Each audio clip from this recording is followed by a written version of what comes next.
What is up, everybody? This is iBreakCards, and welcome to, in my opinion, episode number 5. Now, as you all know, we start each week with a trivia question, but first, we have to get to last week's trivia question and answer. Last week, I asked you guys, which 3 MLB teams have won the most World Series? Several of you guessed 2 of the teams right, but from my research, I found the correct answer. Now, I will say I would have guessed these first 2 teams right, and I would have not known the third. So the first team, obviously with the most, is the Yankees. Cardinals are second, and the Oakland A's were third, is what I found. If I'm wrong, let me know down in the comments section. But let's get into this week's question.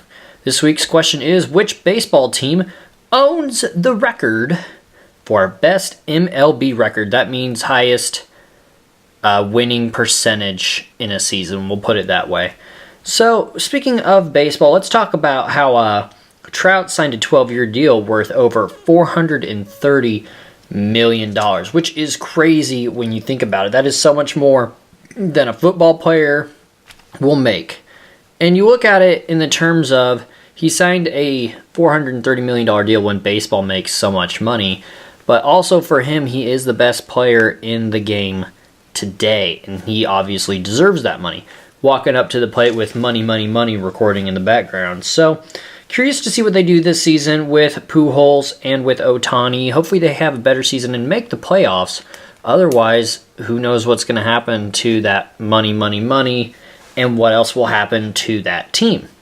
Now, another thing that happened this week, moving from baseball down into football, the Chiefs basically missed out on catching a wide receiver by the name of Jordy Nelson. I would have loved to have Jordy Nelson on my team. He did, I believe, 1 year only in Oakland, and instead we signed a guy named Darqueze Dennard, and if I'm pronouncing that right, I apologize, but I believe he's a cornerback and will be playing for the Chiefs. Now, my issue with this is that the only reason he was released to free agency was because he did not pass a physical. Now, I believe he's had some heel problems when he was a kid. From what I understand is he had a little bike wreck, got his heel area stuck in the spoke of his bicycle, messed up his heel, didn't have issues with it ever again in his life until it got hit with a golf cart or something like that while he was on vacation.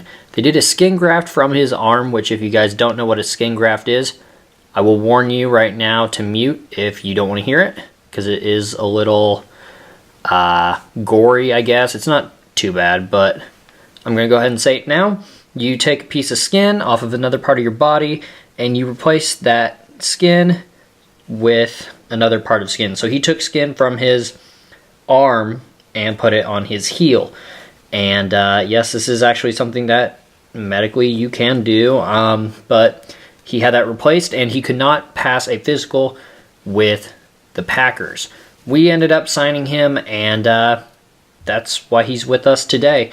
Not huge on this signing, to be honest. I would have rather kept, some of the players we got rid of, but nonetheless, this is what happened. So, not huge on this. I hope he can stay healthy with us, because we're going to need all the help we can get on defense. Clay Matthews this week also signed to the Rams, which begs the question, why do the Rams need more defensive help? I'm sure Clay Matthews is happy to be out of Green Bay with how bad their season went last year and be with a team who made the Super Bowl. Granted, that Super Bowl winning team lost a key player this year to retirement, but we'll get back to that in a second. That news actually did, however, break today. It is Sunday. I will warn you guys, so if I don't have information, I'm recording this on a Sunday. Now, like I said, Clay Matthews signs to the Rams, other players signing to the Rams, and I'll be honest, if their wide receivers could have stayed healthy all season, I think some of them would have had just beautiful breakout performances that would have been of legendary, substantial purposes and would have scared every other team out of their mind. None of us saw really the Rams doing great things. Young NFL coach, you look at that youngest NFL coach, you look at the fact that they've got, Marcus Peters, which the Chiefs gave up, and he took his chances in Kansas City going for interceptions and whatnot, but he gave up some big plays in doing that, both with the Rams and with the Chiefs. And then you look at the fact that they've got Sue and Talib, players that, in my opinion, are past their prime. But regardless, you put a player who may be past their prime or is a little older and wants to make it to the dance one last time before retiring, and you see that your team has the talent to do that, they're going to try their hardest. Now, another thing that has happened this week, and something that honestly surprised me, but also kind of doesn't, is that Von's Burfict went to the Raiders. Now, I didn't do any research before this episode, really. I'm kind of sitting down cold turkey, haven't even barely gone over my notes. And as we all know, the Raiders sign a lot of players that tend to be like troublemakers, I would say. And I'm not meaning this to bash the Raiders, even as a Chiefs fan, or any Raiders fans at all. I mean this with respect. It is something that is known throughout the league that chances are taken on players who have trouble on and off the field. And if I'm correct, Burfict went through a rough patch. Could have even been last season, but I think it was before that, where he had quite a few on-field incidents. So not looking forward already to playing the Raiders twice a year with the players they've signed, with Antonio Brown and whatnot. But Burfict will definitely help with their defense. Now, going into what I was saying earlier, we had a couple players retire this week, and in fact, I got the notifications today. The first one I got was the fact that Jeremy Maclin officially retired. Now, for those of you that don't know, Maclin did spend some time with the Chiefs, Ravens, etc. I honestly don't know where he last was. But his time with the Chiefs, I honestly never thought he came into his own. He had a good season or two, but I don't think we got to see the full-fledged of Jeremy Maclin because of, injuries or because of quarterback situation or whatever it was. We never got to see this side of Jeremy Maclin that I was really hoping to see, and that was the young Jeremy Maclin. And now that I realize that I've said that he played for the Ravens, I don't think that sounds right. I believe he was with the Eagles. So that's my mistake, but he might have spent some time with the Ravens too. Who knows? The other one that retired, which really surprises me, and I can see him totally pulling a Michael Jordan, Brett Favre, whoever you want to say who's come out of retirement, is Gronk. Rob Gronkowski has officially retired after 9 years in the NFL, winning 3 Super Bowls with the Patriots. He stuck a dagger into the heart of Chiefs fans around the country and around the world, catching a, I won't lie, beautiful arcing ball from Tom Brady in the playoffs last season on the same day that Kraft was at the massage parlor getting busy in the morning. Now, I will say that that catch right there basically sealed the victory for the Patriots and gave them that win to eventually go on to one of the worst Super Bowls I've ever seen in my entire life, where I would even say the commercials and halftime show were even worse than the Pro Bowl. I would have rather watched the Pro Bowl, and that is sad. Now, going on to what I'm going to say here is that Gronk has been on the decline, in my opinion, the last couple of years. Injuries have caught up. We all know that he wears an arm brace that basically covers his entire arm every single game. He's had leg injuries. He's had arm injuries. He's had concussion problems. But he's stuck through it, and he's helped his team win 3 Super Bowls. And that's what you want out of a tight end.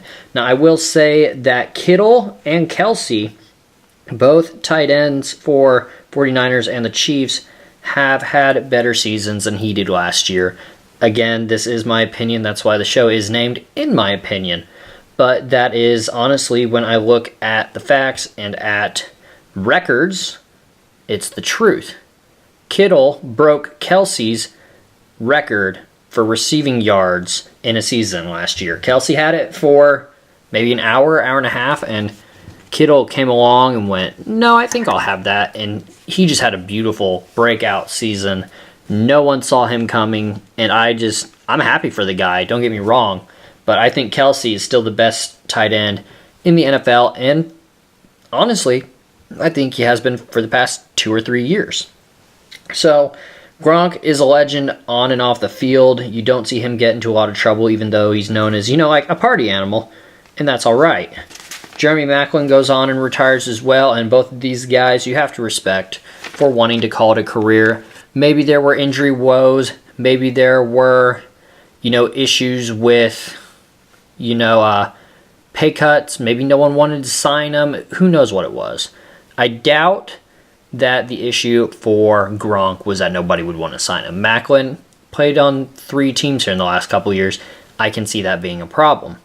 Now, I do want to go on and talk to you guys about something really cool recently, and that is that the Tampa Bay Buccaneers hired 2 female coaches. Their names are Lori Locust and Meryl Javad.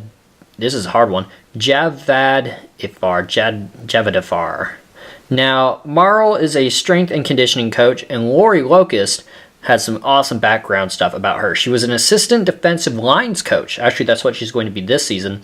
She's worked with the AAF, interned with the Ravens, the Arena League, Women's Football Alliance, as well as semi-pro and prep level. So she's got the knowledge to make it in the NFL. Now all she needs is respect from the players on her team.